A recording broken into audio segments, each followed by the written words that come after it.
19-ാമത്തെ ആയത്തിൽ അവലം യറൗ ഇല ത്വയ്രി ഫൗഖഹും സ്വാഫാത്തിൻ വയഖ്ബിദ്ന, അവർക്ക് മുകളിൽ ആ ചിറകും വിടർത്തി പറക്കുന്ന പക്ഷികളിലേക്ക് അവർ നോക്കുന്നില്ലേ? അള്ളാഹു ആ പക്ഷികളിലേക്ക് ശ്രദ്ധ ക്ഷണിക്കുകയാണ്. ശേഷം മാ യുംസിക്കുഹുന്ന ഇല്ല റഹ്മാൻ, അള്ളാഹു ആണ് അവയെ താങ്ങി നിർത്തുന്നത്. ഇന്നഹു ബികുല്ലി ഷൈഇൻ ബസീർ, അവന് എല്ലാ കാര്യത്തെ സംബന്ധിച്ചും കണ്ടറിയുന്നവനാണ്. അതാണ് ആയത്ത്. ഇൻഷാ അല്ലാഹ് പക്ഷികളിലേക്ക് പിന്നീട് നമ്മൾ വരും. ആദ്യമായിട്ട് ഈ ഒരു ആയത്തിന്റെ പ്ലേസ്മെന്റ് വളരെ ശ്രദ്ധേയമാണ്. പല സമയത്തും പക്ഷികളായിട്ട് ബന്ധപ്പെട്ട് ഈ ഒരു ആയത്ത് നമ്മൾ കോട്ട് ചെയ്യാറുണ്ട്. പക്ഷേ ആ മൊത്തം സൂറത്ത് നോക്കുന്ന സമയത്ത് ആ സൂറത്തിന്റെ ഏത് പോയിന്റിലാണ് ഈ ഒരു ആയത്ത് കടന്നു വരുന്നത് എന്നുള്ള ആ ഒരു ആയത്തിന്റെ കോണ്ടെക്സ്റ്റ് വളരെ ശ്രദ്ധേയമാണ്. മൊത്തം സൂറത്ത് വെച്ച് നമ്മൾ നോക്കുന്ന സമയത്ത് ഇപ്പൊ പരിശുദ്ധ ഖുർആന്റെ പ്രഥമ സംബോധിതർ എന്നുള്ളത് ആ മക്കയിലുള്ള ഖുറൈശികളാണ്. അവരുടെ ആ തുടരെയുള്ള ആ നിഷേധ നിലപാടിന്, ആ ഒരു പ്രവണതക്കുള്ള താക്കീത്, ഇന്താറാണ് ഈ ഒരു സൂറത്തിന്റെ പ്രധാനപ്പെട്ട വിഷയം. അപ്പൊ പ്രാഥമികമായിട്ട് അള്ളാഹു അവരോടും പിന്നീട് ഖിയാമത്ത് നാൾ വരെയുള്ള മുഴുവൻ മനുഷ്യരോടാണ് അള്ളാഹു സംവദിക്കുന്നത്. അപ്പൊ തൊട്ടു മുമ്പുള്ള ആയത്തിൽ അള്ളാഹു ചോദിച്ചത്, നിങ്ങൾ സുരക്ഷിതമായിട്ട് കാണുന്ന ആ വാനലോകത്ത് നിന്നും വല്ല ശിക്ഷയും ചരൽ വർഷവും മറ്റും ബാധിക്കില്ലെന്ന് നിങ്ങൾ നിർഭയരാണോ? ആ ഒരു ചോദ്യമായിരുന്നു. ഉടനെ തന്നെ അവരോട് ആ വാനലോകത്തുള്ള പക്ഷികളിലേക്ക് നോക്കാൻ പറയാണ്. മനോഹരാണ്. ഇവിടെ ഒരു ആയത്ത് തന്നെ രണ്ട് ഓഡിയൻസിന് അത് വായിക്കുന്ന സമയത്ത് രണ്ട് ചിത്രമാണ് ലഭിക്കാൻ പോകുന്നത്. അപ്പൊ അതിന്റെ പ്രഥമ സംബോധിതരായിട്ടുള്ള ആളുകൾക്ക് ആ ശിക്ഷയെ സംബന്ധിച്ച് പറഞ്ഞ ഉടനെ പക്ഷികളിലേക്ക് നോക്കാൻ പറയുമ്പോൾ അത് സ്വാഭാവികമായിട്ടും അവരെ ഉണർത്താൻ പോകുന്നത് അവർക്കറിയാവുന്ന പക്ഷികളുടെ ഒരു സംഭവമായിരിക്കും. അതേതാണത്? പരിശുദ്ധ ഖുർആനിലെ 105-ാമത്തെ അധ്യായം സൂറത്തുൽ ഫീലിൽ അർസല അലൈഹിം ത്വയ്റൻ അബാബീൽ, ആ പക്ഷികളിലൂടെ അള്ളാഹു ശിക്ഷ നൽകിയ ഒരു സംഭവം അവർക്ക് ഏവർക്കും സുപരിചിതമാണ്. അതായിരിക്കും അവരെ ഉണർത്തുന്നത്. അപ്പൊ പ്രാഥമികമായിട്ട് ആ രൂപത്തിലാണെങ്കിലും പരിശുദ്ധ ഖുർആന്റെ സന്ദേശം എന്നുള്ളത് അവസാന നാൾ വരെയുള്ള മുഴുവൻ മനുഷ്യർക്കുള്ളതാണ്. അപ്പൊ നമ്മൾ ഈ ഒരു ആയത്തിലേക്ക് വരുന്ന സമയത്ത്, അതിനു മുമ്പ് ഇപ്പൊ നമ്മൾ ഇതുവരെ ചർച്ച ചെയ്ത ആയത്തുകളെല്ലാം പരിശോധിക്കുന്ന സമയത്ത് അവിടെ ആവർത്തിച്ച് വരുന്ന ഒരു തീമുണ്ട്. അത് ശ്രദ്ധിക്കാതെ പോകരുത്. അതായത് ഇപ്പൊ നമ്മളൊരു കാര്യത്തെ ഒരു പ്രത്യേക ഫോർമാറ്റിൽ ദിനേന കാണാൻ, അതുകൊണ്ട് തന്നെ നമ്മൾ അതിന് ആ ഒരു അനുഗ്രഹത്തിന് വേണ്ടത്ര വില കൽപ്പിക്കാതെ അത് എന്നും അതേ രൂപത്തിൽ തന്നെ ഉണ്ടാകും എന്നുള്ള ഒരു ധാരണയിലേക്ക് എത്തുകയാണ്. ഈ ഒരു സൂറത്തിൽ ഉടനീളം അള്ളാഹു അതിന്റെ ഒരു മറുവശം, അതിന്റെ ഒരു വിപരീത ചിത്രം നൽകി അള്ളാഹു നമ്മളോട് പറയുന്നത്, ഒന്നാമതായിട്ട് അത് ഡീഫോൾട്ട് അല്ല, അത് ഞാൻ നിങ്ങൾക്ക് അനുഗ്രഹമായിട്ട് നൽകിയതാണ്. രണ്ടാമതായിട്ട് നീ കാണുന്ന ഈ രൂപത്തിലല്ലാതെ അത് ഈ രൂപത്തിലാകാന്നുള്ള അതിന്റെ ഒരു വിപരീത ചിത്രവും അള്ളാഹു നൽകുന്നുണ്ട്. തുടക്കം മുതൽ നമ്മൾ പരിശോധിക്കുകയാണെങ്കിൽ അള്ളാഹു ഖലഖൽ മൗത വൽ ഹയാത്ത്, ജീവിതവും മരണവും അല്ല പറഞ്ഞത്, മറിച്ച് തിരിച്ചാണ്, മരണവും ജീവിതമാണ്. അതായത് നിങ്ങൾ ജീവിതത്തെയാണ് ആദ്യം കാണുന്നെങ്കിൽ അള്ളാഹു പറയുന്നത് ഡീഫോൾട്ട് എന്നുള്ളത് മരണമാണ്, ഞാൻ നിങ്ങൾക്ക് ജീവിതം എക്സെപ്ഷൻ ആയിട്ട് നൽകിയതാണ്. ഒന്ന്. രണ്ടാമതായിട്ട് ഇപ്പൊ ഭൂമിയെ സംബന്ധിച്ച് അള്ളാഹു പറഞ്ഞു ജഅല ലക്കുമുൽ അർള ദലൂലൻ, അത് ഇതേ രൂപത്തിൽ ഭൂമി എന്നുള്ളത് നിങ്ങൾക്ക് എല്ലാ അർത്ഥത്തിലും അനുഗ്രഹമാണ്, നിങ്ങളുടെ റിസ്ക്കെല്ലാം അവിടെയുണ്ട്. പക്ഷേ ഉടനെ തന്നെ അള്ളാഹു അതിന്റെ ഒരു മറുവശം യഖ്സിഫ ബിക്കുമുൽ അർള്, ആ ഭൂമി ഈ രൂപത്തിലും ആകാം. അതേപോലെ തന്നെ ജിൽസാൽ, ആ ഭൂകമ്പത്തെ സംബന്ധിച്ചും അവിടെ പറയുന്നുണ്ട്. അതേപോലെ തന്നെ വാനലോകം, അതും മഴയും അതേപോലെ തന്നെ റിസ്ക്കെല്ലാം നിങ്ങൾക്ക് നൽകുന്നുണ്ട്. അതിന്റെ ഒരു മറുവശം ഉടനെ തന്നെ യുർസല അലൈക്കും ഹാസിബ. വീണ്ടും ഒന്നുകൂടെ വ്യക്തമായിട്ട് വിപരീത ചിത്രം 22-ാമത്തെ ആയത്തിലും അഫമൻ യംശി മുക്കിബ്ബൻ അലാ വജ്ഹിഹി, അള്ളാഹു പറയുന്നുണ്ട് മുഖം നിലത്ത് കുത്തിക്കൊണ്ട് നടക്കുക. അപ്പൊ നമ്മൾ കാണുന്ന ഡീഫോൾട്ട് എന്നുള്ളത് നേരെ തിരിച്ചാണ്. അള്ളാഹു അതിന്റെ റിവേഴ്സ് അവിടെ പറയുന്നുണ്ട്. ഈ ഒരു ആയത്ത് കേട്ട ഉടനെ സ്വഹാബികൾ ചോദിക്കുന്നുണ്ടോ, പ്രവാചകരെ അതെങ്ങനെയാണ് അങ്ങനെ നടക്കുക, നമ്മൾ മുഖം കുത്തി എങ്ങനെയാണ് നടക്കുക? അപ്പൊ റസൂലുള്ളാഹി ഉടനെ തന്നെ മറുപടി പറയുന്നുണ്ട്, ഇരുകാലിൽ നിങ്ങളെ നടത്തിയ ആൾക്ക്, അതായത് അള്ളാഹുവിനെ സംബന്ധിച്ചിടത്തോളം അത് തലതിരിച്ച് നടത്താനും അള്ളാഹുക്ക് കഴിയുമെന്നുള്ള, അത് മാത്രം റസൂലുള്ളാഹി നൽകിയ മറുപടി. സുബ്ഹാനല്ലാഹ്. അപ്പൊ നമ്മൾ ഡീഫോൾട്ടായി കാണുന്നതല്ല, അതിനെ ഈ രൂപത്തിൽ അതിന് വിപരീത ദിശയിലേക്ക് കൊണ്ടുവരാനും അള്ളാഹുക്ക് സാധിക്കും എന്നുള്ളതാണ്. ഇനി ആ ഒരു മൈൻഡ് സെറ്റോട് കൂടെ നമ്മൾ ഈ ഒരു ആയത്തിലേക്ക് വരുന്ന സമയത്ത് ഇപ്പൊ പക്ഷികളുടെ അഫ്സൽ, ആ ഡീഫോൾട്ട് എന്നുള്ളത് ഭൂമിയാണ്. പറക്കുന്ന സമയത്ത് അള്ളാഹു എക്സെപ്ഷൻ ആണ്, അത് അള്ളാഹു അതിനെ താങ്ങി നിർത്തുകയാണ്. മാ യുംസിക്കുഹുന്ന ഇല്ല റഹ്മാൻ. അതായത് ഏതുപോലെ എന്ന് വെച്ചാൽ, ഞാൻ തുടക്കത്തിൽ പറഞ്ഞിരുന്നു, നമ്മളും ജീവനുള്ള ഓരോന്നും ആ അള്ളാഹുവിന്റെ വെന്റിലേറ്ററിലാണ്. അള്ളാഹു ആണ് നമ്മളെ താങ്ങി നിർത്തുന്നത്. അള്ളാഹു ആ സപ്ലൈ നിർത്തുന്നതോടുകൂടെ നമ്മൾ ആ ഡീഫോൾട്ടിലേക്ക് മടങ്ങേണ്ടി വരികയാണ്. ചേർത്ത് വായിക്കേണ്ടത് 21-ാമത്തെ വചനത്തിൽ അമ്മൻ ഹാദല്ലദീ യർസുഖുക്കും ഇൻ അംസക റിസ്ഖ, അള്ളാഹു ചോദിക്കുന്നുണ്ട്, ആ ഉപജീവനം, അള്ളാഹു നൽകുന്ന ഉപജീവനം, ആ റിസ്ക് നിർത്തിവെച്ചാൽ പിന്നീട് നിങ്ങൾക്ക് ആരാണ് നൽകുക? അപ്പൊ അവിടെ പക്ഷികളുമായിട്ട് ചേർത്ത് വെക്കുന്ന സമയത്ത് റസൂലുള്ളാഹി മറ്റൊരു ഹദീസിലും റസൂലുള്ളാഹി പറയുന്നുണ്ട്, നിങ്ങൾ അള്ളാഹുവിൽ വേണ്ട വിധം ഭരമേൽപ്പിച്ചാൽ ആ പക്ഷികൾക്ക് റിസ്ക് നൽകുന്നത് പോലെ അള്ളാഹു നിങ്ങൾക്ക് നൽകുമെന്നെല്ലാം റസൂലുള്ളാഹി പറയുന്നുണ്ട്. അപ്പൊ മൊത്തത്തിൽ നമ്മൾ ഏറെ ഒന്നും ചിന്തിക്കാതെ ദിനേന അനുഭവിക്കുന്ന ഓരോ അനുഗ്രഹങ്ങളും അതെല്ലാം അള്ളാഹു നമുക്ക് പ്രത്യേകമായിട്ട് അള്ളാഹുവിന്റെ കാരുണ്യ മുഖേന നൽകിയതാണ്. മറ്റൊരു ശ്രദ്ധേയമായിട്ടുള്ള പോയിന്റ്, ഈ ഒരു സൂറത്തിൽ അള്ളാഹിന്റെ ഏറ്റവും ശ്രേഷ്ഠമായിട്ടുള്ള റഹ്മാൻ, അള്ളാഹിന്റെ കാരുണ്യത്തെ കുറിക്കുന്ന ആ നാമം ആവർത്തിച്ച് അള്ളാഹു ഉപയോഗിക്കുന്നുണ്ട്. 4 തവണ സൂറത്തിൽ ആ റഹ്മാൻ എന്നുള്ള നാമം തന്നെ കടന്നു വരുന്നുണ്ട്. കാരണം ഈ രൂപത്തിലുള്ള അനുഗ്രഹങ്ങളെ നമ്മളെ വീണ്ടും വീണ്ടും ഉണർത്തുകയാണ്. ഇനി നമ്മൾ ആ ഒരു ആയത്തിലേക്ക്, പക്ഷികളിലേക്ക് മാത്രം ഫോക്കസ് ചെയ്യുകയാണ്. അപ്പൊ ശ്രദ്ധേയമായിട്ടുള്ളൊരു കാര്യം, ആദ്യം അള്ളാഹു മുകളിലേക്ക് നോക്കാൻ പറഞ്ഞു, സബഅ സമാവാത്തിൻ തിബാഖ, അതിനുശേഷം താഴെ ഭൂമിയിലേക്ക്, ഹുവല്ലദീ ജഅല ലക്കുമുൽ അർള ദലൂലൻ. ഇനി അതിന് രണ്ടിനും ഇടയിലുള്ള ഒരു ജീവിവർഗത്തിലേക്ക് അള്ളാഹു ശ്രദ്ധ ക്ഷണിക്കുകയാണ്. അവിടെ ചേർത്ത് വായിക്കേണ്ടത് നേരത്തെ പറഞ്ഞ സൂറത്ത് ത്വാഹയിലെ 6-ാമത്തെ വചനത്തിൽ ലഹു മാഫി സമാവാത്തി വമാഫിൽ അർളി വമാ ബൈനഹുമ. ഭൂമിയിലുള്ളതും വാനലോകങ്ങളിലുള്ളതും അതിനിടയിലുള്ളതെല്ലാം അള്ളാഹുവിന്റേതാണ്. അപ്പൊ പക്ഷികളായിട്ട് ബന്ധപ്പെട്ട് തന്നെ സൂറത്തു നഹ്ലിന്റെ 79-ാമത്തെ ആയത്തിൽ അലം യറൗ ഇലത്വൈരി മുസഖറാത്തിൻ ഫീ ജൗവി സമാഇ മാ യുംസികുഹുന്ന ഇല്ലല്ലാഹ്. അള്ളാഹുവിന്റെ കൽപ്പനകൾക്ക് വിധേയമായി അന്തരീക്ഷത്തിൽ പറക്കുന്ന പക്ഷികളിലേക്ക് നിങ്ങൾ നോക്കിയിട്ടില്ല. ശേഷം ഇന്ന ഫീ ദാലിക ലആയാത്തിൻ ലിഖൗമി യുഅ്മിനൂൻ. അള്ളാഹു പറയാണ്, വിശ്വസിക്കുന്ന ആളുകൾക്ക് അതിൽ തീർച്ചയായിട്ടും ദൃഷ്ടാന്തങ്ങൾ ഉണ്ട് എന്നുള്ളതാണ്. അപ്പൊ നമുക്ക് മുമ്പിൽ നമ്മുടെ പ്രകൃതിയിൽ പാറിപ്പറക്കുന്ന പക്ഷികൾ ചിന്തിക്കുന്ന ഏതൊരാൾക്കും വലിയ അത്ഭുതമാണ്. അതിൽ നിരവധി ആയത്തുകൾ ഉണ്ടെന്നാണ് അള്ളാഹു പറയുന്നത്. നമുക്കില്ലാത്ത അല്ലെങ്കിൽ നമ്മൾ നിരവധി നൂറ്റാണ്ടുകളുടെ ഗവേഷണത്തിലൂടെ എല്ലാം വികസിപ്പിച്ചെടുത്ത പലതും വളരെ നിസ്സാരമായിട്ട് നമ്മൾ കാണുന്ന പക്ഷികൾക്ക് അത് ഡീഫോൾട്ടായിട്ട് ജന്മനാ തന്നെ അവർക്ക് ലഭിച്ചതായിട്ട് കാണാൻ സാധിക്കും. പല കഴിവുകളും നമ്മളെ ഏറെ അത്ഭുതപ്പെടുന്നതാണ്. അത് മനുഷ്യനായിട്ട് കമ്പയർ ചെയ്യുന്ന സമയത്ത് ഇപ്പൊ ഉദാഹരണത്തിന് വേഗത, ലോകത്തെ ഏറ്റവും വേഗതയുള്ള ജീവികൾ എന്നുള്ളത് അത് ചീറ്റ എന്നല്ല, മറിച്ച് പക്ഷികളുടെ പരുന്ത് വർഗത്തിൽപ്പെട്ട പെരിഗ്രീൻ ഫാൽക്കൺ എന്നറിയപ്പെടുന്ന ഒരു പക്ഷിയാണ്. മണിക്കൂറിൽ 188 കിലോമീറ്റർ വേഗതയാണ് അത് സഞ്ചരിക്കുന്നത്. അത് മനുഷ്യനായിട്ട് കമ്പയർ ചെയ്യുന്ന സമയത്ത് ഒരു മനുഷ്യന്റെ ഏറ്റവും വലിയ വേഗത എന്നുള്ളത് മണിക്കൂറിൽ 44 കിലോമീറ്റർ മാത്രമാണ്. അപ്പൊ ലോകത്തെ ഏറ്റവും വേഗതയുള്ള മനുഷ്യനേക്കാൾ 4 ഇരട്ടി വേഗതയിലാണ് വെറും 19 ഇഞ്ച് മാത്രം വലിപ്പമുള്ള ഈ പക്ഷികൾ സഞ്ചരിക്കുന്നത്. അപ്പൊ അതേപോലെ തന്നെ അവർക്ക് അള്ളാഹു നൽകിയിട്ടുള്ള അത്ഭുതകരമായിട്ടുള്ള കാഴ്ച. ഇപ്പൊ മനുഷ്യൻ ആ പരുന്തിന്റെ കണ്ണുകൾ ലഭിച്ചാൽ, ഈഗിൾ വിഷൻ ലഭിക്കുകയാണെങ്കിൽ 10 നില ബിൽഡിങ്ങിന്റെ മുകളിൽ നിന്നും താഴേക്ക് നോക്കിയാൽ ഒരു ഉറുമ്പ് അരിച്ചു പോകുന്നത് കൃത്യമായിട്ട് കാണാൻ സാധിക്കും എന്നുള്ളത്. അത്രയും സൂക്ഷ്മമായിട്ടുള്ള ആ ഒരു സൂമിംഗ് കപ്പാസിറ്റിയാണ് അവരുടെ കണ്ണുകൾക്കുള്ളത്. ഈ ഒരു ആയത്തിൽ അള്ളാഹു പക്ഷികളായിട്ട് ബന്ധപ്പെട്ട് അവലം യറൗ ഇലത്വൈരി ഫൗഖഹും സ്വാഫാത്തിൻ, പ്രത്യേകമായിട്ട് അവരുടെ അത് ആ സ്വഫ് നമുക്കറിയാം, നമസ്കാരത്തിനല്ല അണികളായിട്ട്, അതല്ലെങ്കിൽ നേരെ എന്നുള്ള അർത്ഥമാണ്. അപ്പൊ നേരെ അവർ ആ ചിറക് വിടർത്തുന്നതിനെ സംബന്ധിച്ചാണ്. അതല്ലെങ്കിൽ സ്വഫായിട്ട് പൊതുവെ നമുക്കറിയാം ഇപ്പൊ ദേശാടന കിളികൾ, മൈഗ്രേറ്റിംഗ് ബേർഡ്സ് എല്ലാം അവര് ഈ രൂപത്തിൽ സ്വഫായിട്ടാണ് അത് സഞ്ചരിക്കാറുള്ളത്. അത് മറ്റൊരു കാര്യമാണ്. അത് ഇപ്പൊ ചിന്തിച്ചു നോക്കുക. അപ്പൊ നമ്മള് നൂറ്റാണ്ടുകളുടെ ഗവേഷണത്തിന്റെ ഫലമായിട്ടെല്ലാം നമ്മൾ വികസിപ്പിച്ചെടുത്ത GPS-നെ വെല്ലുന്നതാണ് അവരുടെ ഇൻബിൽറ്റ് ആയിട്ട് അവർക്ക് ലഭിക്കുന്ന കഴിവുകൾ. ഇപ്പൊ തികച്ചും അവിശ്വസനീയമായിട്ടുള്ള ജന്തുലോകത്തെ ദേശാന്തര ഗമനത്തിന്റെ യാത്രകൾ, ഇൻക്രെഡിബിൾ ജേണി എന്നുള്ള പ്രസിദ്ധമായിട്ടുള്ള ഒരു ഗ്രന്ഥമുണ്ട്. ഇപ്പൊ കോമൺ സ്വിഫ്റ്റ് എന്നുള്ള ഒരു പക്ഷി, അത് 10 മാസമാണ് നോൺ സ്റ്റോപ്പ് ആയിട്ട് അത് പറക്കുന്നത്. ദേശാന്തര ഗമനത്തിന് വേണ്ടി പറക്കാൻ നോൺ സ്റ്റോപ്പാണ്. അത് ഭൂമിയിലേക്ക് ഇറങ്ങാതെ 10 മാസം തുടർച്ചയായിട്ട് അത് പറന്നുകൊണ്ടിരിക്കുകയാണ്. അപ്പൊ ഇത്രയും ദൂരം നോൺ സ്റ്റോപ്പ് ആയിട്ട് എങ്ങനെയാണ് പറക്കുക? അതിന് വിശ്രമം വേണ്ട എന്നാണെങ്കിൽ അവിടെയും അള്ളാഹു അവക്ക് നൽകിയിട്ടുള്ള അത്ഭുതകരമായിട്ടുള്ള ഒരു സിദ്ധി, ആ പറക്കുന്ന സമയത്ത് തന്നെ ശരീരത്തിന്റെ ഒരു ഭാഗം ഉറക്കു മോഡിലേക്ക്, സ്ലീപ്പ് മോഡിലേക്ക് മാറ്റാൻ സാധിക്കും. എന്നിട്ട് അത് തളരുന്ന സമയത്ത് അടുത്ത ഭാഗം, ഈ രൂപത്തിൽ വിശ്രമിച്ചുകൊണ്ട് തന്നെയാണ് അവർ യാത്ര ചെയ്യുന്നത്. അങ്ങനെ 10,000-കണക്കിന് കിലോമീറ്ററുകൾ കടലുകളും ഭൂഖണ്ഡങ്ങളെല്ലാം താണ്ടി അത് കൃത്യമായിട്ട് ആ ലക്ഷ്യസ്ഥാനത്ത് തന്നെ തിരിച്ചെത്തുകയാണ്. ഇപ്പൊ നമ്മുടെ GPS സംവിധാനങ്ങൾ എത്ര അഡ്വാൻസ്ഡ് ആണെങ്കിലും ചില സമയത്തെങ്കിലും അതിന് വഴിവഴക്കാറുണ്ട്. പക്ഷെ ഈ പക്ഷികളെ സംബന്ധിച്ചിടത്തോളം കൃത്യമായിട്ട് അത് എത്ര ദൂരാണെങ്കിലും ആ ദൂരം താണ്ടി ആ ഒരു കൃത്യ സ്പോട്ടിൽ അത് എത്തുമെന്നുള്ളത്. അതുകൊണ്ടാണ് ഇപ്പൊ ഈ സന്ദേശവാഹകരായിട്ട് പക്ഷികളെയെല്ലാം ഇപ്പൊ 19-ാം നൂറ്റാണ്ടിൽ നമ്മൾ ഈ ടെലഗ്രാഫ് എല്ലാം കണ്ടെത്തുന്നതിന് മുമ്പ് വരെ നമ്മുടെ ഇമെയിലും വാട്സപ്പായിട്ടെല്ലാം പക്ഷികളായിരുന്നു വ്യാപകമായിട്ട്, പ്രത്യേകിച്ച് സൈനിക മേഖലയിലെല്ലാം അവർ ഉപയോഗിച്ചിരുന്നത്. ഇപ്പൊ ലോകയുദ്ധ കാലങ്ങളിലെല്ലാം അതിനുവേണ്ടി മാത്രം ലക്ഷക്കണക്കിന് പക്ഷികളെ, പ്രാവുകളെല്ലാം ഈ സന്ദേശവാഹകരായിട്ട് മാത്രം അവർ ഉപയോഗിച്ചിരുന്നു. അപ്പൊ എങ്ങനെയാണ് ഇത്രയും കൃത്യമായിട്ട് ആയിരക്കണക്കിന് കിലോമീറ്ററുകളെല്ലാം താണ്ടി ആ ലക്ഷ്യസ്ഥാനത്ത് തെറ്റാതെ എത്തിച്ചേരാൻ സാധിക്കുന്നത്? നിരവധി വിശദീകരണങ്ങൾ ഈ മേഖലയിൽ പഠനം നടത്തുന്ന ആളുകൾ നൽകുന്നുണ്ട്. ഇപ്പൊ മാഗ്നറ്റോ റിസപ്ഷൻ, ഭൂമിയുടെ ആ കാന്തിക മണ്ഡലം, ആ മാഗ്നറ്റിക് ഫീൽഡ് നോക്കി അവ സഞ്ചരിക്കും. ഇപ്പൊ നൂതനമായിട്ടുള്ള ചില പഠനങ്ങളിൽ ആ കാന്തിക മണ്ഡലം തന്നെ കണ്ണുകൊണ്ട് കാണാനുള്ള അത്ഭുത സിദ്ധി ചില പക്ഷികൾക്കുണ്ട് അത്രേ.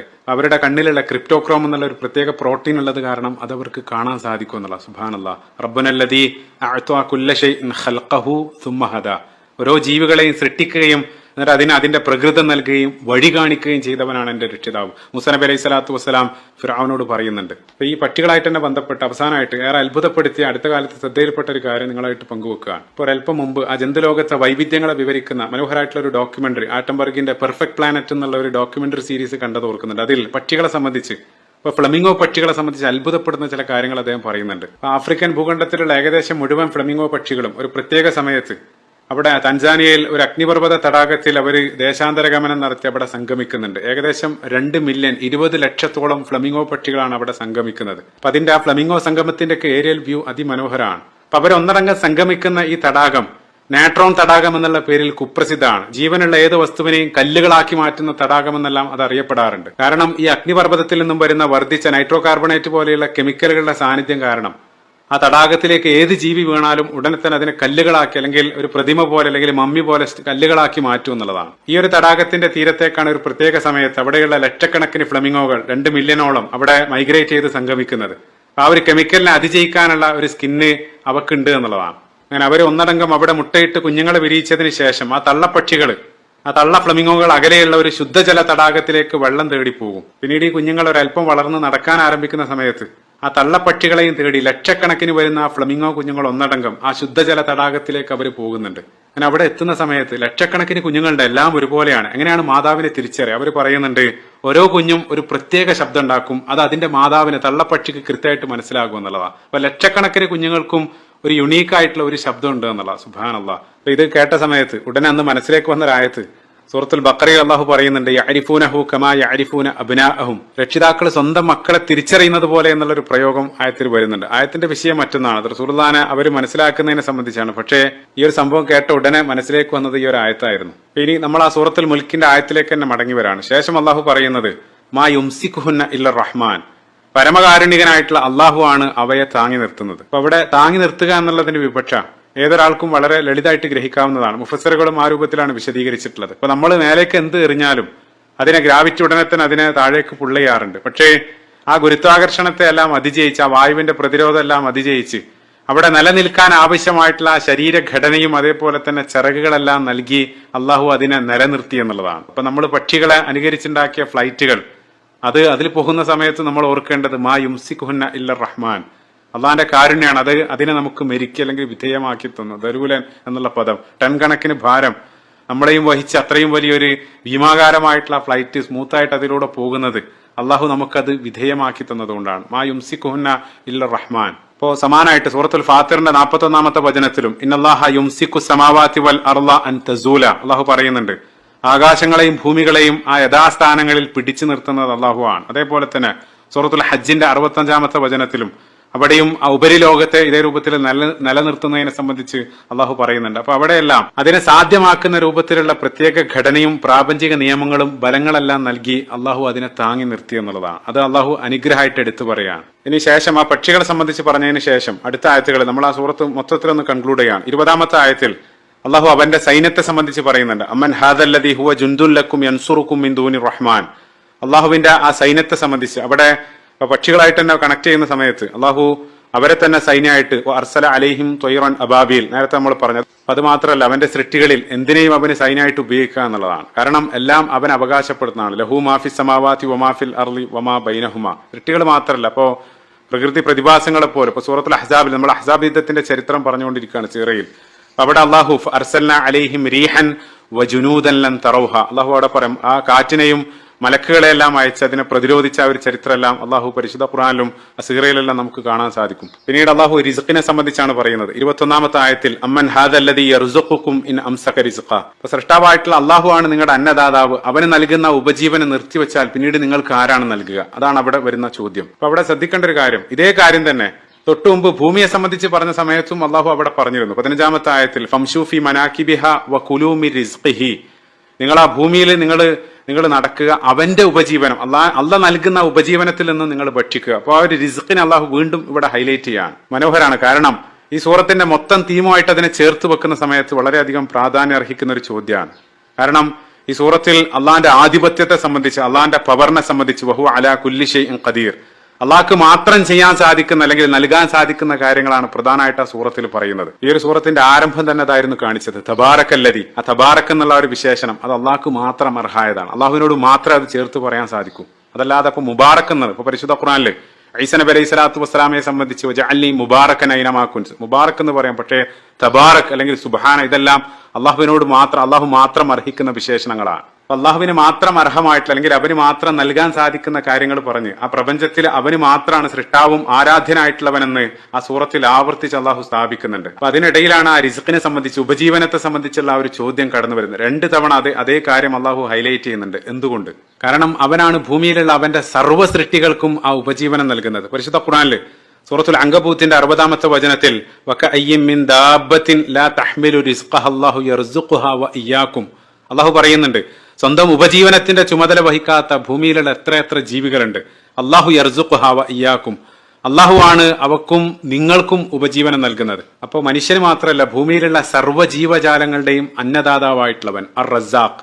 നേരത്തെ ആ ഹദീസിലും റസൂലുള്ളാഹി പറഞ്ഞത്, നിങ്ങൾ നേരാം വണ്ണം അള്ളാഹുവിൽ ഭരമേൽപ്പിക്കുകയാണെങ്കിൽ ലറസഖക്കും കമാ യർസുഖു ത്വയ്റ, പക്ഷികൾക്ക് ഉപജീവനം നൽകുന്നത് പോലെ അള്ളാഹു നിങ്ങൾക്ക് നൽകുമെന്നുള്ളത്. മറ്റൊരു മനോഹരമായിട്ടുള്ള കാര്യം, ഈ സൂറത്തുൽ അങ്കബൂത്തിന്റെ തൊട്ടു മുമ്പുള്ള ആയത്തിൽ 59-ാമത്തെ ആയത്തിൽ അള്ളാഹു ഭരമേൽപ്പിക്കുന്നതിനെ സംബന്ധിച്ച് തന്നെയാണ് പറയുന്നത്. അപ്പൊ ഈ പക്ഷികളുടെ ഉപജീവനത്തെ സംബന്ധിച്ച് പറയുമ്പോൾ സാന്ദർഭികമായിട്ട് ഓർക്കുന്നത്, ഇപ്പൊ നിലവിലുള്ള ബൈബിളിൽ ഈസാ നബി അലൈഹി സ്വലാത്തു വസ്സലാം യേശുക്രിസ്തു പറഞ്ഞതായിട്ട് അവർ ഉദ്ധരിക്കുന്നുണ്ട്. മത്തായിയുടെ സുവിശേഷത്തിൽ നിങ്ങൾക്കൊരിക്കലും 2 യജമാനന്മാരെ ഒരേ സമയത്ത് സേവിക്കാൻ പറ്റില്ല. ഒന്നുകിൽ നിങ്ങൾ ഒരാളെ കൂടുതൽ സ്നേഹിക്കും, അതല്ലെങ്കിൽ മറ്റേ ആളോട് വിരോധം കാണിക്കും.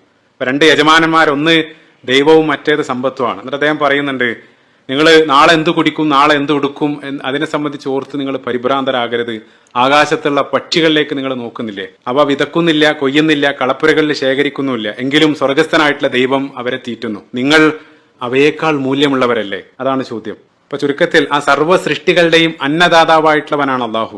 അന്നല്ലാതെ ഒന്നിനും, ഒരു സൃഷ്ടിക്കും ഇവിടെ നിലനിൽക്കാൻ കഴിയില്ല. എല്ലാം അതിനെ ആശ്രയിക്കുന്നു, എല്ലാം അതിനെ ഡിപ്പെൻഡ് ചെയ്യുന്നു. അതിന്റെ ഒരു മറുവശം എന്താന്ന് വെച്ചാൽ, അന്നം കഴിക്കുന്ന ഒരാൾക്ക് ഒരിക്കലും സൃഷ്ടാവാകാൻ അല്ലെങ്കിൽ ദൈവമാകാനും കഴിയില്ല. കാരണം അതൊന്നിനെ ഡിപ്പെൻഡ് ചെയ്ത് നിൽക്കുകയാണ്. അന്നം നൽകുന്നവന് മാത്രമേ സൃഷ്ടാവാകാനുള്ള യോഗ്യത ഉള്ളൂ എന്നുള്ളത്, അർ റസാഖ് എന്നുള്ള നാമം. അപ്പൊ അവിടെ ചേർത്ത് വായിക്കേണ്ടത് പരിശുദ്ധ ഖുർആനിലെ 5-ാമത്തെ അധ്യായം സൂറത്തുൽ മാഇദ. ആ സൂറത്തുൽ മാഇദയിലെ പ്രധാനപ്പെട്ട ഒരു വിഷയം ഈസാ നബി അലൈഹി സ്വലാത്തു വസ്സലാമയും അദ്ദേഹത്തിന്റെ അനുയായികളായിട്ട് ബന്ധപ്പെട്ടതാണ്. അദ്ദേഹത്തിന് മീതെ ആ ദിവ്യത്വം ആരോപിച്ച അനുയായികളെ മുഴുവൻ അവസാന നാളിൽ ആ പരലോകത്ത് വെച്ച് അദ്ദേഹം തള്ളിപ്പറയുന്ന ആ ഭീകര നിമിഷങ്ങളെല്ലാം ആ സൂറത്തുൽ മാഇദയുടെ അവസാന ഭാഗത്ത് അള്ളാഹു പറയുന്നുണ്ട്. അപ്പൊ അദ്ദേഹത്തിൽ ആ ദിവ്യത്വം ആരോപിച്ച ആളുകളെ ഖണ്ഡിക്കുന്നതിനിടയിൽ 75-ാമത്തെ ആയത്തിൽ അള്ളാഹു പ്രത്യേകമായിട്ടൊരു കാര്യം പറയുന്നുണ്ട്. കാനായ കുലാനി ത്വാം, അദ്ദേഹവും അദ്ദേഹത്തിന്റെ മാതാവും രണ്ടാളും ഭക്ഷണം കഴിക്കുന്നവരായിരുന്നു. അപ്പൊ അതെന്തുകൊണ്ട് പ്രത്യേകമായിട്ട് എടുത്തു പറഞ്ഞു, അതിലേക്ക് വരാം. അതിനു മുമ്പ് തൊട്ടടുത്തുള്ള അധ്യായം പരിശുദ്ധ ഖുർആനിലെ 6-ാമത്തെ അധ്യായം സൂറത്തുൽ അൻആം. സൂറത്തുൽ അൻആം ഖുർആനിലെ ഏറ്റവും പവർഫുൾ സൂറത്തുകളിൽ ഒന്നാണ്. അതിന്റെ അവതരണമായിട്ട് ബന്ധപ്പെട്ട് റസൂലുള്ളാഹി പറയുന്നുണ്ട്, ആ സൂറത്ത് നൽകിയത് 70,000 മലക്കുകളുടെ അകമ്പടിയോടുകൂടെയാണ് ആ ഒരു അധ്യായം റസൂലുള്ളാഹിക്ക് നൽകിയത്. അള്ളാഹിന്റെ ആ ഒരു ഏകത്വം അല്ലെങ്കിൽ അവന്റെ ദിവ്യത്വം എല്ലാം അതിശക്തമായിട്ട് സ്ഥാപിക്കുന്ന വളരെ പവർഫുൾ ആയിട്ടുള്ള സൂറത്താണ്. പ്രത്യേകിച്ച് ആ സൂറത്തുൽ അൻആമിന്റെ 90 മുതലുള്ള ആയത്തുകളൊന്ന് വായിച്ചു നോക്കുക. അപ്പൊ ആ ഒരു സൂറത്തിലും വളരെ ശക്തമായിട്ട് അള്ളാഹുവിന്റെ ആ ദിവ്യത്വം, ആ തൗഹീദ് സ്ഥാപിക്കുന്നതിനിടയിൽ അള്ളാഹു പ്രത്യേകമായിട്ട് പറയുന്ന ഒരു കാര്യം 14-ാമത്തെ ആയത്തിൽ, വഹുവ യുത്ഇമു വലാ യുത്അം, അവനാണ് നിങ്ങൾക്ക് ആഹാരം നൽകുന്നവൻ, അവനാരും ആഹാരം നൽകപ്പെടുകയില്ല. അതായത് അള്ളാഹുവാണ് അന്നദാതാവ്, അവൻ ആരോടും അന്നം സ്വീകരിക്കുന്നില്ല. ശേഷം ആ മനുഷ്യ സൃഷ്ടിപ്പിന്റെ ലക്ഷ്യവുമായി ബന്ധപ്പെട്ട് പറയുന്ന പ്രസിദ്ധമായിട്ടുള്ള ആയത്ത് സൂറത്ത് ദാരിയാത്തിന്റെ 57-ഉം 58-ഉം ആയത്തുകളിൽ അള്ളാഹു പറയുന്നത്, വമാ ഖലഖ്തുൽ ജിന്ന വൽ ഇൻസ ഇല്ലാ ലിയഅ്ബുദൂൻ, അള്ളാഹുവിനെ ആരാധിക്കാനായിട്ട്, അവനെ ഇബാദത്ത് ചെയ്യാൻ വേണ്ടിയിട്ടാണ് ആ ജിന്നുകളെയും മനുഷ്യരെയും അള്ളാഹു സൃഷ്ടിച്ചിട്ടുള്ളത്. ശേഷം ഉടനെ പറയുന്ന കാര്യം നോക്കുക, അടുത്ത ആയത്തിൽ, മാ ഉരീദു മിൻഹും മിൻ റിസ്ഖിൻ വമാ ഉരീദു അൻ യുത്ഇമൂൻ, അവരിൽ നിന്നും ഞാൻ ഒരു ഉപജീവനവും ആഗ്രഹിക്കുന്നില്ല, അവരാരും എനിക്ക് ഭക്ഷണം നൽകേണ്ടതുമില്ല.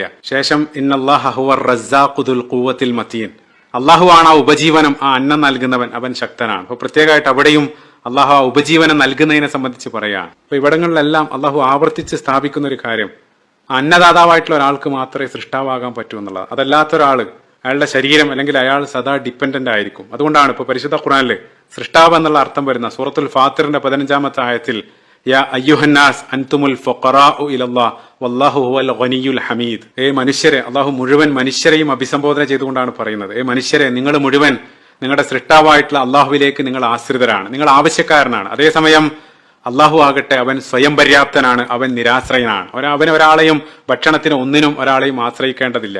അങ്ങനെയുള്ള ഒരാൾക്ക് മാത്രമേ, ആ റസാഖായിട്ടുള്ള ആ രൂപത്തിലുള്ള ഒരാൾക്ക് മാത്രമേ നിങ്ങളുടെ സൃഷ്ടാവാകാൻ കഴിയൂ എന്നുള്ളതാണ്. സുബ്ഹാനല്ലാഹ്, അതാണ് അള്ളാഹു ഇവിടെ സ്ഥാപിക്കുന്നത്. എത്ര വലിയ ആ ദിവ്യത്തെ ആരോപിക്കുന്ന അല്ലെങ്കിൽ അവകാശപ്പെടുന്ന ഏതൊരു വ്യക്തിയും അയാളുടെ ശരീരം, അയാൾ സദാ ആ ശരീരത്തിന് ഫീഡ് ചെയ്യേണ്ടതുണ്ട്. ആ ഭക്ഷണം കിട്ടാതെ ആകുന്നതോടുകൂടി ആ ശരീരം ദുർബലമാവാൻ, അതേപോലെ തന്നെ അയാൾ നൽകിയ ഭക്ഷണം അത് മറ്റൊരു രൂപത്തിൽ പുറന്തള്ളേണ്ടതുണ്ട്. ഈ ദുർബലതകളിൽ അല്ലെങ്കിൽ ഒന്നിനെ സദാ ആശ്രയിച്ചു കൊണ്ടിരിക്കുന്ന ഒരാൾക്ക് എങ്ങനെയാണ് ദൈവമാകാൻ കഴിയുക? അതാണ് അള്ളാഹു ചോദിക്കുന്നത്. അപ്പൊ ഭക്ഷണം, ആ റിസ്ക് നൽകിയതിനെ പ്രത്യേകമായിട്ട് എടുത്തു പറയാണ്. ഇത് പരിശുദ്ധ ഖുർആന്റെ ആ പ്രഥമ സംബോധിതരായിട്ടുള്ള ഖുറൈശികളോടും അള്ളാഹു ആ ഒരു അനുഗ്രഹം പ്രത്യേകമായിട്ട് ഹൈലൈറ്റ് ചെയ്യുന്നുണ്ട്. സൂറത്ത് ഖുറൈശിൽ അല്ലദീ അത്അമഹും മിൻ ജൂഇൻ വ ആമനഹും മിൻ ഖൗഫ്, അള്ളാഹു ആദ്യം ആ ഭക്ഷണം നൽകിയതിന് അവിടെയും അള്ളാഹു ഹൈലൈറ്റ് ചെയ്യുന്നുണ്ട്. അപ്പൊ ഇതെല്ലാം അവൻ നൽകിയ റിസ്ക്കും മറ്റ് അനുഗ്രഹങ്ങളെല്ലാം ആസ്വദിക്കുന്ന നിങ്ങൾ, അവൻ നൽകിയ കണ്ണും കാതും തുറന്നു വെച്ച് ചിന്തിച്ച് അവൻ അറിയുക. 23-ാമത്തെ ആയത്ത്, കാരണം ഖുൽ ഹുവല്ലദീ അൻശഅക്കും, അവനാണ് നിങ്ങളെ സൃഷ്ടിച്ചുണ്ടാക്കിയവൻ. അപ്പൊ അതുകൊണ്ട് അവൻ അറിഞ്ഞ് ആ ജീവിതത്തെ അവന് സമർപ്പിക്കുക, നൽകിയ അനുഗ്രഹങ്ങൾക്ക് നിങ്ങൾ നന്ദി ചെയ്യുക. ആയത്തിന്റെ അവസാനം ഖലീലമ്മാ തശ്കുറൂൻ, അള്ളാഹു പറയുന്നുണ്ട്, പക്ഷേ ഒരല്പം മാത്രമേ നിങ്ങൾ നന്ദി ചെയ്യുന്നുള്ളൂ. അപ്പൊ അതാണ് ആ നേരായിട്ടുള്ള യാഥാർത്ഥ്യം. അതല്ലാതെ തലകീഴായിട്ടല്ല യാഥാർത്ഥ്യങ്ങളിലേക്ക് നോക്കേണ്ടത്. ആ തുടക്കം മുതൽ അള്ളാഹു ആ തല ഉയർത്തി അവന് നൽകിയ ബുദ്ധിയും വിവേകമെല്ലാം ഉപയോഗിച്ച് ചുറ്റുപാടിലേക്കും ഉപരിലോകത്തേക്കെല്ലാം നോക്കാനാണ് അള്ളാഹു തുടക്കം മുതൽ ആഹ്വാനം ചെയ്യുന്നത്. അതല്ലാതെ വളരെ ലിമിറ്റഡ് ആയിട്ടുള്ള വിഷൻ മുഖിബൻ അലാ വജ്ഹിഹി 22-ാമത്തെ ആയത്ത്, ആ രൂപത്തിൽ ജീവിച്ച ആളുകളെ സംബന്ധിച്ചിടത്തോളം അവര് അതേ രൂപത്തിലായിരിക്കും മരണാനന്തര ജീവിതത്തിലും പുനർജനിക്കുക. സമാനായിട്ട് സൂറത്തുൽ ഇസ്രാഇന്റെ 72-ാമത്തെ വചനത്തിൽ വമൻ കാന ഫീ ഹാദിഹി അഅമ ഫഹുവ ഫിൽ ആഖിറതി അഅമ, ഈ ലോകത്ത് അന്ധത ബാധിച്ച ആളുകൾ അവര് മരണാനന്തര ജീവിതത്തിലും അന്ധരായിട്ട് അവർ പുനർജനിക്കും എന്നുള്ളതാണ്. നമുക്കറിയാം, ഇപ്പൊ സ്വഹാബികളിൽ റസൂലുള്ളാഹിന്റെ അനുചരന്മാരിൽ ഉന്നത വിജയങ്ങൾ കൈയടക്കിയ അബ്ദുല്ലാഹിബിൻ ഉമ്മു മക്തൂം റളിയല്ലാഹു അൻഹുവിനെ പോലെയുള്ള അന്ധന്മാരുണ്ടായിരുന്നു. അപ്പൊ ഇവിടെ അള്ളാഹു പറയുന്ന അന്ധത എന്നുള്ളത് അത് കണ്ണിന്റെ അന്ധത അല്ല, മറിച്ച് കണ്ണുണ്ടായിട്ടും അന്ധത നടിച്ച ആളുകൾ, ഹൃദയത്തിന് ബാധിച്ച അന്ധതയെ സംബന്ധിച്ചാണ്. ഇന്നഹാ ലാ തഅമൽ അബ്സ്വാർ വലാകിൻ തഅമൽ ഖുലൂബുൽ ലതീ ഫിസ് സുദൂർ, തീർച്ചയായിട്ടും അവരുടെ കണ്ണുകളെയല്ല അന്ധത ബാധിക്കുന്നത്, മറിച്ച് അവരുടെ ഹൃദയങ്ങളെയാണ്. സൂറത്തുൽ ഹജ്ജിന്റെ 46-ാമത്തെ ആയത്ത്. അപ്പൊ അന്ധത ബാധിക്കാത്ത ഹൃദയങ്ങളുള്ളവരെ നിങ്ങൾ ആ കണ്ണ് തുറന്ന് യാഥാർത്ഥ്യങ്ങളെ നിങ്ങൾ കാണുക. ഇനി നമ്മൾ ആ സൂറത്തിന്റെ അവസാന ഭാഗം നോക്കുകയാണെങ്കിൽ 23 മുതലുള്ള ആയത്തുകളിൽ ആ ഖുൽ അള്ളാഹു പറയുക എന്നുള്ള ഒരു കൽപ്പനയോടുകൂടെ അത് 6ഓളം തവണ പിന്നീട് അങ്ങോട്ട് ആവർത്തിക്കുന്നുണ്ട്. അപ്പൊ അവിടെ മുതൽ ആ സംബോധനാ രീതി മാറുന്നുണ്ട്. ആ ഒരു സംബോധനാ രീതി മാറി റസൂലുള്ളാഹി സ്വല്ലല്ലാഹു അലൈഹി വസല്ലമയിലൂടെ പ്രാഥമികമായിട്ടും അതല്ലെങ്കിൽ അദ്ദേഹത്തെ പിന്തുടർന്നവരിലൂടെയാണ് അള്ളാഹു പിന്നീട് അഡ്രസ് ചെയ്യുന്നത്. ആ സൂറത്തിന്റെ ഉസ്ലൂബ് സ്റ്റൈല് പരിശോധിക്കുന്ന സമയത്ത്, ആ സംബോധന മാറുന്ന സമയത്ത് ആ സൂറത്തിന്റെ പാറ്റേൺ മാറുന്നത് ശ്രദ്ധേയമാണ്. ആദ്യത്തെ 21 ആയത്തിന്റെ എൻഡിങ് ഒരേ പാറ്റേണിലാണ്, അറ എന്നുള്ള അക്ഷരത്തിൽ ഖദീർ, ഗഫൂർ, ഫുതൂർ അതേ രൂപത്തിലാണ്. പക്ഷേ പിന്നീട് അങ്ങോട്ട് ആ നൂനും അല്ലെങ്കിൽ മീമും വരുന്ന ആ ഒരു പാറ്റേൺ ആണ് പിന്നീട് അങ്ങോട്ട് വരുന്നത്. സുബ്ഹാനല്ലാഹ്, മനോഹരമാണ്. ഇനി അവസാനത്തെ 30-ാമത്തെ ആയത്ത് ശക്തമായിട്ടുള്ള ഒരു ചോദ്യത്തോടു കൂടെയാണ് ആ സൂറത്ത് അവസാനിക്കുന്നത്. ഖുൽ അറഅയ്തും ഇൻ അസ്ബഹ മാഉകും ഗൗറ ഫമൻ യഅതീകും ബിമാഇൻ മഈൻ. നിങ്ങൾ ആ കുടിക്കുന്ന വെള്ളത്തെക്കുറിച്ച് നിങ്ങൾ ചിന്തിച്ചു നോക്കിയിട്ടുണ്ടോ? അതെങ്ങാനും വറ്റിപ്പോവുകയാണെങ്കിൽ ആരാണ് നിങ്ങൾക്ക് ആ ഒഴുകുന്ന ആ ഉറവ അല്ലെങ്കിൽ ആ വെള്ളം കൊണ്ടുവന്ന് തരിക? ഇപ്പൊ നമ്മുടെ ഭൂമിയിൽ ആ ജീവന്റെ അടിസ്ഥാനം എന്നുള്ളത് വെള്ളമാണ്. എലിക്സർ ഓഫ് ലൈഫ് എന്നെല്ലാം പറയാറുണ്ട്. വെള്ളമില്ലെങ്കിൽ ജീവനില്ല. പരിശുദ്ധ ഖുർആനിൽ സൂറത്തുൽ അംബിയാന്റെ 30-ാമത്തെ ആയത്തിൽ വജഅൽനാ മിനൽ മാഇ കുല്ല ഷൈഇൻ ഹയ്യ്, അല്ലാഹു പറയുന്നുണ്ട് ജീവനുള്ള എല്ലാത്തിനെയും ഞാൻ ആ വെള്ളത്തിൽ നിന്നാണ് സൃഷ്ടിച്ചത്. അപ്പൊ നമുക്ക് ഭൂമിയിൽ ലഭ്യമാകുന്ന ആ വെള്ളം നമ്മുടെ സൃഷ്ടാവായിട്ടുള്ള അള്ളാഹുവിന്റെ മഹത്തായിട്ടുള്ള കാരുണ്യത്തിന്റെയും അവന്റെ ആധിപത്യത്തിന്റെ എല്ലാം നിദർശനങ്ങളാണ്. അപ്പൊ കാരുണ്യാണെന്ന് മനസ്സിലായി, പക്ഷേ അതെങ്ങനെയാണ് അവന്റെ ആധിപത്യമായിട്ട് അതിനെ ബന്ധിപ്പിക്കുക? അവിടെയാണ് ഈ സൂറത്തിന്റെ തുടക്കവും ഒടുക്കവും നമുക്ക് കണക്ട് ചെയ്യാൻ സാധിക്കുന്നത്. അപ്പൊ ആ സൂറത്തിന്റെ ആരംഭത്തിൽ അള്ളാഹുവിന്റെ അധികാരം, അവന്റെ ആധിപത്യത്തെ സംബന്ധിച്ച് പറഞ്ഞുകൊണ്ടാണ് ആരംഭിച്ചത്. ബിയദിഹിൽ മുൽക്ക് അല്ലെങ്കിൽ സബഅ സമാവാത്തിൻ ത്വിബാഖ, 7 വാനലോകങ്ങളിലുള്ള അവന്റെ അധികാരം എല്ലാം പറഞ്ഞുകൊണ്ടാണ് ആരംഭിക്കുന്നത്. അതേസമയം അവസാനം ആ വെള്ളത്തെ സംബന്ധിച്ചുള്ള ചോദ്യത്തിലൂടെയാണ് ആ സൂറത്ത് അവസാനിപ്പിക്കുന്നത്. അപ്പൊ ഇത് ആധിപത്യം എന്നുള്ള ഒരു പോയിന്റിലേക്ക് നമ്മൾ ഫോക്കസ് ചെയ്യുന്ന സമയത്ത് ഇതിനെ രണ്ടിനെയും, അതായത് അതിന്റെ തുടക്കവും ഒടുക്കവും മനോഹരമായിട്ട് സൂറത്തുൽ ഹൂദിന്റെ 7-ാമത്തെ ആ ഒരു വചനത്തിലൂടെ കണക്ട് ചെയ്യാൻ സാധിക്കും. അപ്പൊ അവിടെ അള്ളാഹു പറയുന്നുണ്ട് വഹുവല്ലദീ ഖലഖസ് സമാവാതി വൽ അർള ഫീ സിത്തത്തി അയ്യാമിൻ വകാന അർശുഹു അലൽ മാ. 6 ഘട്ടങ്ങളിലായിട്ട് ആ 7 ഉപരിലോകങ്ങളെ സൃഷ്ടിച്ചതിനെ സംബന്ധിച്ചും അതിനും മീതെ അവന്റെ ആധിപത്യത്തെ സൂചിപ്പിക്കുന്ന അർശിനെ സംബന്ധിച്ചും ആ ജലത്തിനു മീതെയുള്ള അർശിനെ സംബന്ധിച്ചും അള്ളാഹു അവിടെ പറയുകയാണ്. അള്ളാഹു ആ പാനജലം മഴയിലൂടെയും ഭൂമിയിലുള്ള ഉറവകളിലൂടെയും നിങ്ങൾക്ക് നൽകിയിട്ടില്ലായിരുന്നെങ്കിൽ പിന്നീട് ആരാണത് നിങ്ങൾക്ക് നൽകുക? അതാണ് ചോദ്യം. അള്ളാഹിനെ സംബന്ധിച്ചിടത്തോളം അതും ഉപ്പുജലാക്കി മാറ്റാൻ യാതൊരു പ്രയാസവുമില്ല.